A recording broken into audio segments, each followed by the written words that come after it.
Bernedoko udalekoarekin zein ildo bereko bestelako kanpamendu edo eskolen programen inguruan salatutakoa dela eta izan altzara inoiz udaleku hoietan edo antzekoren batean.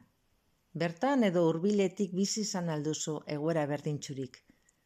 Badira batetik, aipatutakoen aurka salaketa jarri duten gurasoak, eta badira bestalde beroriek punta-puntako ezik eta aukera gisa defendatu dituzten guraso zein begiraleak.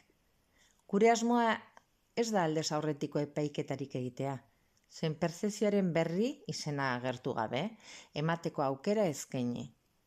Besterik ez dugu nahi. Berau den bezalase kontatzekoa, ona txarra edo erdipurdikoa izanik.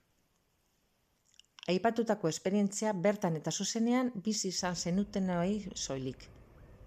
Galdeketaren helburua da hitza eman eta testigantza argigarriak anonimoki jasotzea, edozein hildotakoek izanik.